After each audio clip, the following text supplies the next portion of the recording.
I don't agree with all of the political rhetoric out there. I don't like a lot of the political rhetoric out there.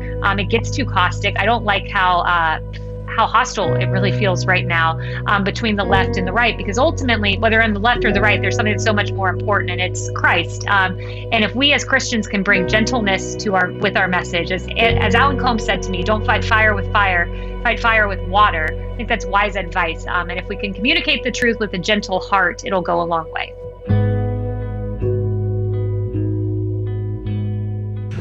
Kayleigh, you wrote a book for such a time as this, where you're talking about your faith journey through your career, and you talk about how your predecessor, Sarah Huckabee, would read a devotional before every press briefing. And you continued that tradition. In fact, you've written a devotional of your own. Can you tell us about that? Yeah, so Sarah, she texted me a list of advice on the day of my first press briefing, and the final piece of advice was to pray and to trust in God. And she told me that she read her Jesus Calling before every press briefing. So I carried on the tradition. I read my Jesus Calling, and on that day of my first press briefing, May 1st, 2020, Sarah texted me her Jesus Calling book from May 1st, 2018. So exactly 2 years prior. And it basically said that God has designed this for you, a purpose, and you're here for a reason, and not to worry. But on the day of my first press briefing, I can tell you, Kirk, I worried quite a bit. I had tweeted out Philippians 4:13, I can do all things through Christ who strengthens me. Yeah. I prayed, but nevertheless, I was at 2 p.m. I'm supposed to be at the podium, but instead I was in my office crying. And my assistant came to me, you can't be crying right now. You've got to be at the podium. And she put my parents on speakerphone, and we prayed out loud together. And then I went to the West Wing bathroom and got on my knees and prayed for confidence and courage. And when I got to the podium, I had total and complete serenity. And it was not because of anything I had done. Yes, it's like I had been there my whole life. It was because I know Christians prayed across the country for our administration, and I felt it, and I felt total peace because it was Christ in me and Christ there beside me. I mean, I felt like I had been there forever. It was from crying to the podium. Kayleigh, working as a Christian in the news media, a lot of people feel like they've got to walk on eggshells and they've got to not offend people when they're trying to be light in a dark place for fear that they might get fired or that they get mocked. Do you feel that way? Or do you charge in there feeling like, no, God is with me, and greater is he who is in me than he who's in the world? Yeah, the latter. I mean, I walk in and I'm very upfront about what I believe, that I believe in the Bible and biblical truth, that I believe Jesus Christ is Savior, that I believe that Jesus Christ is the way to heaven. I mean, these are my beliefs I've had my entire life. And, I'm not afraid to say them, but I understand the feeling. I understand where now, we're covering the story at Fox, and in Finland, a woman who's just tweeting out the Bible, like literally the Bible. Right, I saw basically is being prosecuted in a court of law. And then like here in our own country, First Liberty, they're a great organization that works on religious freedom. They are representing a guy named Coach Kennedy, who all he did, and this has been going on for years, this case, is literally bow down and silently fold his hands and not say anything, but just silently pray to God after a football game, and he's fired from his job. And thankfully, the Supreme Court finally is taking up that case, thanks, I would argue, to Amy Coney Barrett, Brett Kavanaugh, and Neil Gorsuch, all Trump appointees who are changing the makeup of the court. So I understand feeling that way as a Christian, but we got to be bold. The antidote to darkness is light, and the antidote to a really grim future is filling the world with a lot of Christian babies who can bring that light to the world. I think so many conservatives look at mainstream media today and they see an agenda and a bias behind so many things, so many stories that they see, and individuals who are trying to push that. And as ambassadors from heaven, as Christians who have a message of grace that we want to get out to the world, and we want the world to be reconciled to God, do you feel sort of like this covert ambassador from heaven? Or do you feel like, no, I'm just Kayleigh doing my job, this is what I believe, and I don't have an agenda?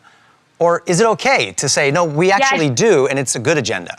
We as Christians, one of the keys is when we share our points, to do so with gentleness and to do so with love and with compassion. I don't agree with all of the political rhetoric out there. I don't like a lot of the political rhetoric out there. It gets too caustic. I don't like how hostile it really feels right now between the left and the right, because ultimately, whether on the left or the right, there's something that's so much more important, and it's Christ. And if we as Christians can bring gentleness with our message, as Alan Combs said to me, don't fight fire with fire, fight fire with water. I think that's wise advice. And if we can communicate the truth with a gentle heart, it'll go a long way. I know that working on the Huckabee Show was really helpful for you. It was influential for you. And he was a bit of a mentor when you were there. Do you feel that now, that in the position that you're in, that you have a chance to sort of pay that forward for aspiring politicians, aspiring people who want to come into the media and give them a hand up and give them some advice? Oh, no doubt about it. I mean, Governor Huckabee was so wonderful to me. And you talk about God ordained paths. I mean, I'm on the Huckabee Show, and Sarah Sanders is running around the green room, the time she would come. She was a young woman out in politics, and I was just a producer on a show. And to think that there were two press secretaries there in that green room of the Mike Huckabee Show, it's just funny. And it just shows how God works. So yes, no doubt about it. I think paying it forward, the time that Governor Huckabee took with me, the great advice he gave me, the wise counsel, paying that forward is no doubt a big part of paving a generation of hopefully future reporters. We need more reporters who are going to ask tough questions, who are going to be driven by truth. And to the degree I can inspire people to go into media, politics, and reporting, I certainly will do so. Well, I'm so glad that you feel that way. I'm so glad that you've taken the bold step into this arena that many people of faith don't want to go into. We often don't think of our kids. We want them to grow up and love God and make a difference. And so we think of, well, maybe you could be a missionary, or you'll be a pastor, or you'll do something like this. But lawyers and politicians or actors in Hollywood, I mean, you'll for sure lose your faith. But where else do we need people of strong faith and conviction with a biblical worldview? Because these are the places that shape the world that we live in. So I'm so personally thankful for your commitment and what you're doing. I think a lot of us want to know. We see someone like you and we say, wait a minute, you're in media, you're in politics. Is she ever going to run for office? It's a question I'm asked often, and I mean, just what I'll say is, it's quite a path when you run for office. I mean, your family gets attacked with baseless. I saw what happened to Governor Huckabee. They attacked his family, and he's got the best family in the world. My family is much like his.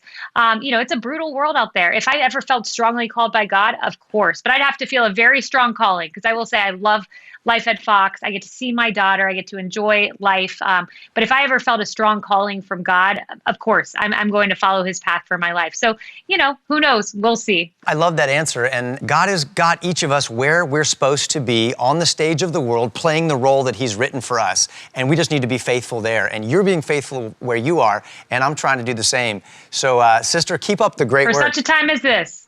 Thank you. He puts us all here for such a time as this. Thanks so much for joining us today. It's fascinating to see how God is strategically positioning the people in the media for such a time as this. Hi, I'm Kirk Cameron, and thanks for watching the Kirk Cameron on TBN YouTube channel. We hope you enjoyed the video. A couple of things. Please make sure that you hit the subscribe button and tap the bell icon so that you're notified every time a new video is posted. And be sure to share your takeaway in the comments and invite a friend to join the conversation.